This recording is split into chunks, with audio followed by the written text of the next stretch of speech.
Hello everyone.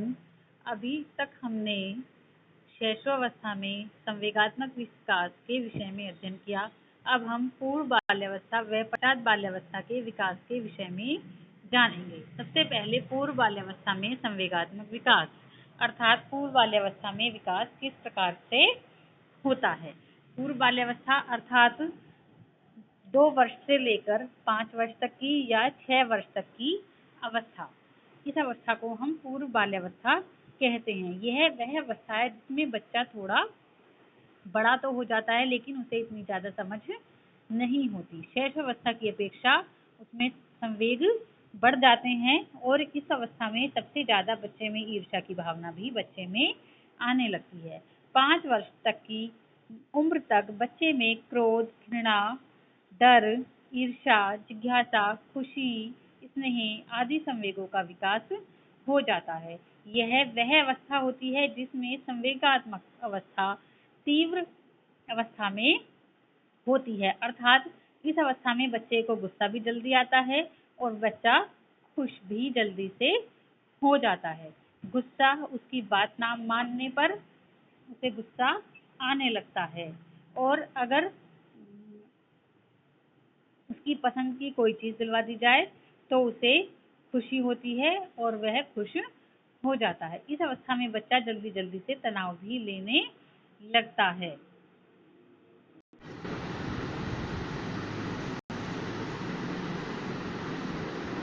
बच्चा तनाव भी लेने लगता है। हरलोक ने देखा कि इस अवस्था में संवेगात्मक विकास तथा दृष्टि से परिपक्वता और प्रशिक्षण में घनिष्ठ संबंध है। परिपक्वता अर्थात मैच्योरिटी, जो कि उम्र बढ़ने के साथ साथ स्वयं ही आती जाती है, उसे हम कहते हैं परिपक्वता। प्रशिक्षण यानी कि लर्निंग, सीखना, किसी चीज़ की ट्रेनिंग लेना, वो होता है हमारा प्रशिक्षण, यानी कि किसी काम को करना, सीखना। हम देखते हैं कि संवेगों पर प्रशिक्षण और परिपक्वता का प्रभाव पड़ता है, अर्थात बच्चे को सिखाया जाए और या फिर बच्चे की उम्र बढ़ती चली जाए। परिपक्वता अर्थात वो अपने आप ही अपने अनुभवों से सीखता है और प्रशिक्षण में पेरेंट्स ने या बड़ों ने समझाया कि बेटा ऐसे नहीं करते हैं, इस परिस्थिति में हमें ऐसे व्यवहार नहीं करना चाहिए, हमें इस तरह से नहीं कहना चाहिए, तो बच्चा धीरे धीरे समझने भी लगता है। इस अवस्था में बच्चों के जो संवेग हैं वो विशिष्ट रूप से निम्न पाए जाते हैं। सबसे पहले हमारा भय। इस अवस्था में भय अपनी चरम सीमा पर पहुंच जाता है, यानी कि हाईएस्ट जो भय होता है, जितना भय हमें लग सकता है, जितना डर हमें लग सकता है, वो इस अवस्था में चरम सीमा पर पहुंच जाता है। इस अवस्था में बच्चे में कई बार काल्पनिक भय भी आ जाता है, यानी कि वो कल्पनाएं करते हैं कि कोई आ गया, उन्हें उठा के ले गया या उन्हें कोई चीज़ नहीं दी गई, तो कई बार वो ऐसी परिस्थितियों से भी डरना शुरू कर देते हैं। कई बार सोते सोते भी डर जाते हैं। 3 वर्ष तक बच्चे भय लगने पर अपने मम्मी पापा या बड़ों के पास जाकर छिप जाते हैं। वो अपनी आंखें बंद कर लेते हैं, अपना मुंह छिपा लेते हैं और धीरे धीरे अपने डर को भगाने की कोशिश करते हैं। अगर वो बड़े के पास रहते हैं तो वे अपने आप को सेफ अनुभव करते हैं। लड़कियां लड़कों की अपेक्षा अधिक भयभीत होती हैं और उन्हें डर अधिक लगता है। लड़के कम डरते हैं और लड़कियां अधिक डरती हैं। शुरुआत में या छोटे बच्चे को जिस चीज़ से डराया जाए या जिस बात से डराया जाए तो उस बात का कई बार डर बच्चों के मन में इतना गहरा हो जाता है, कि वो बड़े होने के बाद भी बच्चे के मन से नहीं निकलता। जैसे कई बार कुछ बच्चे डोल से, उसके बालों से या किसी बड़ी गाड़ी से इस तरह से भी डरना शुरू कर देते हैं, या बच्चों के मन में भूत का डर बिठा देते हैं या इस तरह से कोई भी शेर का, तो बच्चा उनसे भविष्य में भी डरना शुरू कर देता है। नेक्स्ट हमारा आता है क्रोध। क्रोध यानी कि गुस्सा। बच्चे की अगर मन की बात ना हो, अगर उसके मन की कोई वस्तु ना दी जाए या खाने पीने की वस्तु या कोई खिलौना ना दी जाए तो बच्चे को क्रोध आता है, या बच्चे को मारा जाता है तो भी बच्चे में क्रोध की भावना आ जाती है। 3 वर्ष का बच्चा रोकर लड़कर गुस्सा दिखाता है, अर्थात 3 वर्ष के बच्चे की अगर बात को ना मानी जाए तो वह रोता है और साथ ही साथ लड़ता है और कपड़े व बाल भी नोचना शुरू कर देता है। जबकि 6 वर्ष का होने पर बच्चा बहस भी करने लग जाता है। अर्थात वो ये कहता है नहीं आपने ऐसा किया है, आपने ये गलत किया है, ऐसा नहीं है, या मैंने ये नहीं कहा था। इस तरह से वो अपनी बहस भी करने लग जाता है। बच्चे कई बार जब बड़े हो जाते हैं तो वो अपने गुस्से को छिपाने की कोशिश भी करते हैं। किसी व्यक्ति के सामने तो प्रकट नहीं करते, लेकिन अकेले में अपने गुस्से को प्रकट करते हैं। कई बार बच्चे जो ज़्यादा गुस्सा करते हैं, जिन्हें गुस्सा ज़्यादा आता है और प्रकट वो नहीं कर पाते, तो ऐसे बच्चे कई बीमार भी रहना शुरू हो जाते हैं। नेक्स्ट हमारा आता है परेशानी। परेशानी या चिंता, बच्चे को कई बार अपनी पढ़ाई की चिंता या किसी बात से चिंता या किसी चीज़ से डरा दिया जाए तो उसकी बात की भी चिंता बच्चे में होने लगती है। बच्चे में कल्पना शक्ति तथा बौद्धिक योग्यताओं का विकास हो जाता है। और जब बच्चे की परेशानी अपने परिवार से संबंधित, अपने साथियों से संबंधित, अपने स्कूल के साथियों से संबंधित हो सकती हैं, पढ़ाई लिखाई से संबंधित या अपने टीचर से संबंधित, या आपस में कोई लड़ाई झगड़ा हो जाए तो उससे भी परेशानी बच्चे को होने लगती है। यह हम कह सकते हैं कि अधिक बढ़ा हुआ भय है जो बच्चे के गलत तर्क पर आधारित होता है। नेक्स्ट हमारा ईर्ष्या यानी कि जलन। जलन मुख्य रूप से ईर्ष्या बच्चे को, जब कोई घर में छोटा बच्चा आता है और वह पहले परिवार में अकेला था, तो उस अवस्था में सबसे ज़्यादा होती है, क्योंकि बच्चे का प्यार बढ़ जाता है, उसका सामान बढ़ जाता है, उसके मम्मी पापा, उसे लगता है कि मेरे मम्मी पापा बढ़ गए हैं, अब वो उन्हें, उससे छोटे बेबी को ज़्यादा प्यार करते हैं और मुझे प्यार नहीं करते। इस अवस्था में बच्चे में ईर्ष्या उत्पन्न हो जाती है।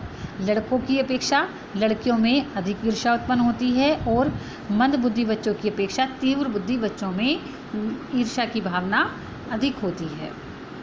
मुख्य रूप से अगर भाई बहनों में ज़्यादा अंतर होता है या पेरेंट्स अपने बच्चे के साथ पक्षपात करते हैं, तो कई बार उस अवस्था में भी बच्चे में ईर्ष्या उत्पन्न होने लगती है। इसको ईर्ष्या को बच्चा काट कर, नोच कर या धक्का देकर प्रदर्शित करता है। और कई बार जब बच्चे में ईर्ष्या होती है तो अप्रत्यक्ष रूप से भी प्रकट होती है। अगर बच्चे बिस्तर गीला करते हैं, अंगूठा चूसते हैं या गाली गलौज करते हैं, तो यह भी उसके द्वारा भी यह अपनी ईर्ष्या को प्रकट करते हैं। नेक्स्ट हमारा चिंता या एंग्जाइटी।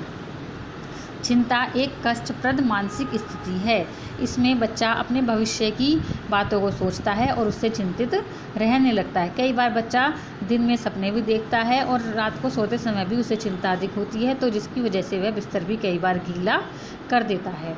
यह संवेग बाल्यावस्था में शुरू हो जाता है और यह बड़े होने तक भी बच्चे में रहता है। चिंता के कारण लड़कियां जो हैं कई बार वो दिन में सपने देखती हैं, और जबकि लड़के अपनी चिंता को छिपाने की कोशिश करते हैं, और चिंता छिपाने की वजह से लड़के अधिक विद्रोही भी बन जाते हैं। नेक्स्ट हमारा आता है शर्मीलापन। शर्म हम कह सकते हैं कि ये एक प्रकार का डर है। शर्म किसी दूसरे व्यक्ति के सामने आने पर या दूसरे व्यक्ति से बोलने पर, उससे अगर हम कहें कि तुम बोलो, बात करो, या उसके बारे में पूछा जाए, तो बच्चे में कई बार शर्म आने लगता है। धीरे धीरे जैसे जैसे बच्चे की उम्र बढ़ती है, यह शर्म कम होती जाती है और बाद में यह भाव कई बार खत्म भी हो जाता है। लेकिन कुछ बच्चों में शर्म की भावना बड़े होने के बाद भी बनी रहती है।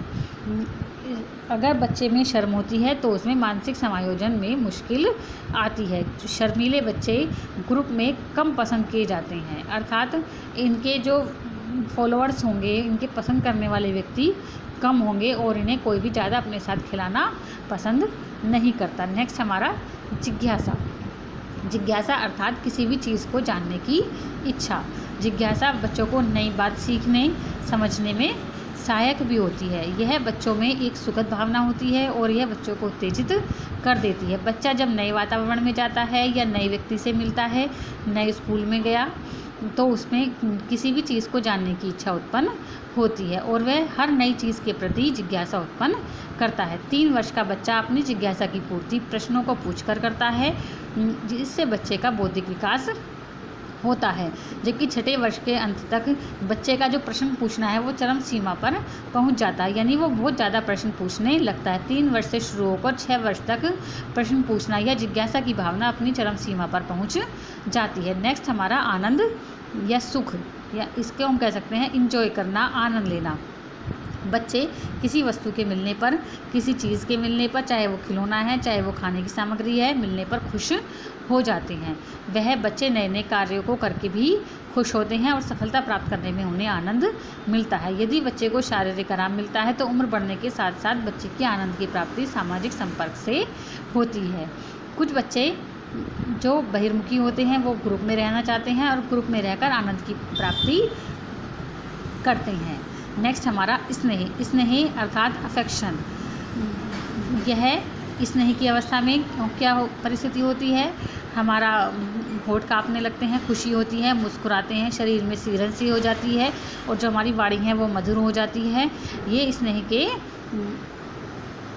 शारीरिक गतिविधियां हैं। बच्चे अपने स्नेह का प्रदर्शन मुस्कुराकर, आलिंगन करके यानी गले लगकर, स्पर्श करके या चूमकर करते हैं। यह बच्चे के समायोजन और उसके व्यक्तित्व का महत्वपूर्ण कारक होता है।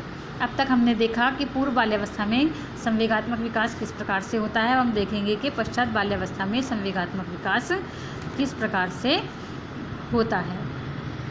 पश्चात बाल्यावस्था या उत्तर बाल्यावस्था, यह वह अवस्था होती है जो कि 6 वर्ष से लेकर 12 वर्ष तक की अवस्था होती है। इस अवस्था में बच्चे का समायोजन अपने समाज के साथ होना शुरू हो जाता है और वह काफ़ी हद तक समायोजित भी हो जाता है।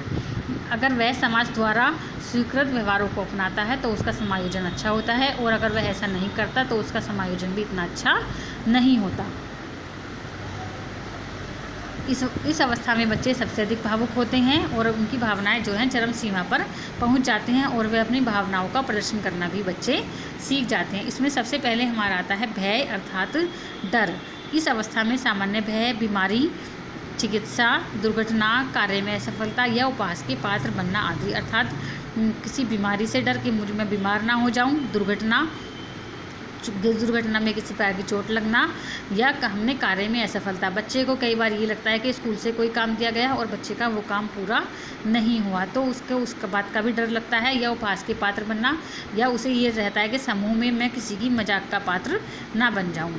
इस अवस्था में समायोजन बच्चे का विद्यालय, परिवार या मित्र मंडली में अच्छा नहीं हो पाता तो उसमें भय अधिक पाया जाता है। भय में बेचैनी, एकाग्रता का अभाव होता है, वह गलतियाँ भी अधिक होती हैं। नेक्स्ट हमारा क्रोध, अपनी स्वतंत्रता छीनना, इच्छा पूर्ति में बाधा, नीचा दिखना, गलतियां निकालने पर क्रोध बच्चे को आता है। स्वतंत्रता छीनना अर्थात बच्चे को स्वतंत्रता ना दी जाए, उससे ये कहा जाए कि नहीं इस टाइम से इस टाइम तक आपको ये काम करना है, फिर ये काम करना है, अर्थात हर बात के लिए उसे बाउंडेशन कर दिया जाए। उसकी इच्छा पूर्ति में बाधा अर्थात बच्चा अगर कोई चीज़ कह रहा है, किसी काम के लिए कह रहा है और बच्चे को वो ना करने दिया जाए तो बच्चे को ये लगता है कि मेरी इच्छाओं में रुकावट आ रही है। बच्चे को नीचा दिखना, बच्चे को ये लगता है कि अगर उसकी किसी बात को इनकार कर दिया जाए तो उसे ऐसा महसूस होता है कि मुझे नीचा दिखाया जा रहा है। गलतियाँ निकालने पर क्रोध अर्थात अगर बच्चे ने कोई काम किया है, अगर हमने उसमें गलती निकाल दी तो बच्चे को गुस्सा आता है। बच्चा ये सोचता है कि मैंने तो अच्छे से अच्छा काम किया है लेकिन ये मेरे काम में गलतियाँ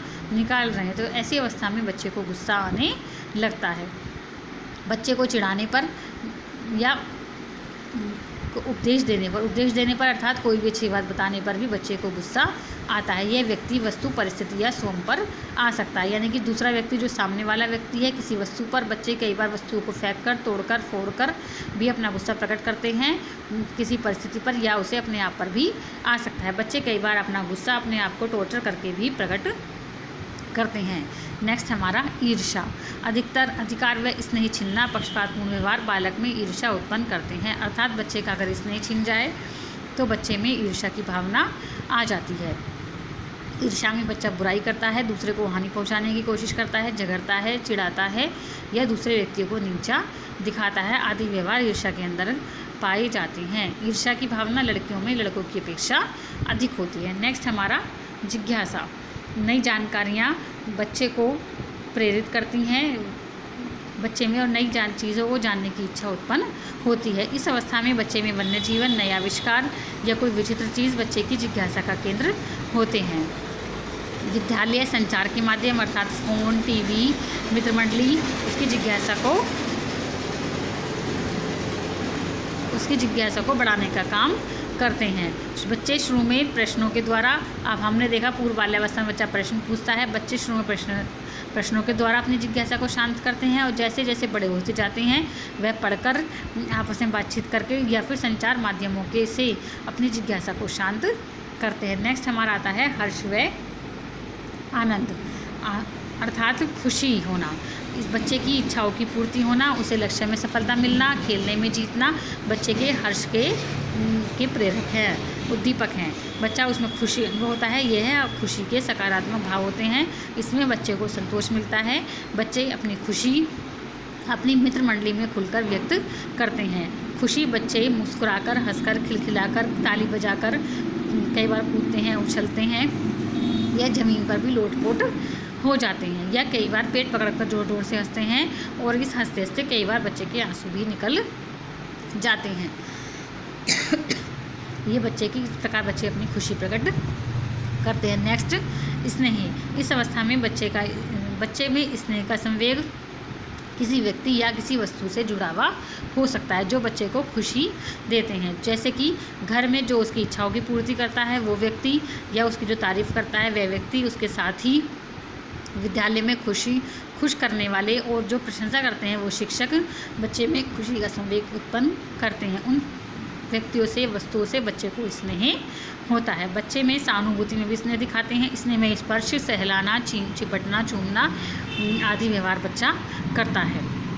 बच्चा जिससे स्नेह करता है उसकी बुराई सुनना भी पसंद नहीं करता। अगर उसके सामने उसकी बुराई की जाए तो वह गुस्सा हो जाता है, नाराज़ हो जाता है, और यह स्नेह की भावना लड़कियों में लड़कों की अपेक्षा अधिक पाई जाती है।